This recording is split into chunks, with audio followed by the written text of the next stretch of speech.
You've decided to buy a home. Congratulations. So, should you go with a resale property that's already been lived in or a brand new build? If you're considering a new build, you may be wondering, do I really need a realtor if I'm working with a builder? Well, let's break down the pros and cons of using a realtor for new construction so that you can decide what makes the most sense for you and your family. The builder sales agent versus your realtor. When you walk into a model home, you're typically greeted by the sales agent.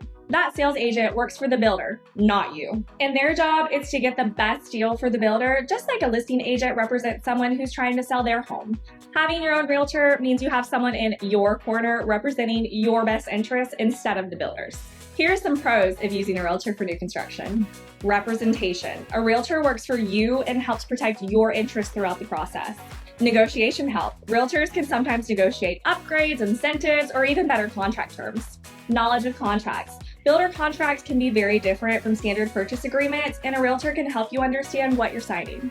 Guidance through the process, from inspections to walkthroughs to financing, a realtor can walk you through every single step.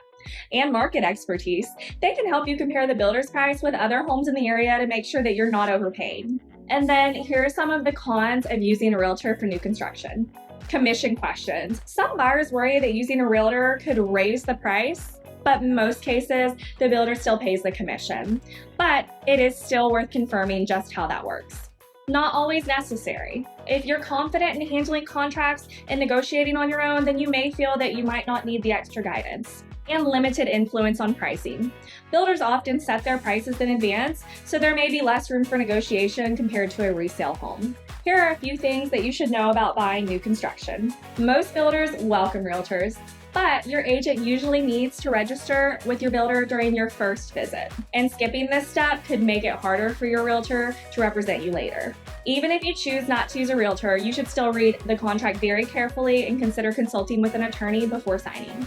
Using a realtor for new construction isn't required, but it can give you peace of mind, professional guidance, and someone on your side in what can be a very complex process. Builders have their own representatives, so having your own expert can help balance the playing field. Whether you choose to hire a realtor or go it alone, the key is understanding your options and making the decision that feels right for you. For more real estate and mortgage insights, visit mortgageresearch.com. If you found this video helpful, hit like, subscribe, and turn on that notification bell so you don't miss any future updates. And if you have questions, drop them in the comments. We're here to help. Thanks for watching, and here's to making the best choices during your new home buying journey.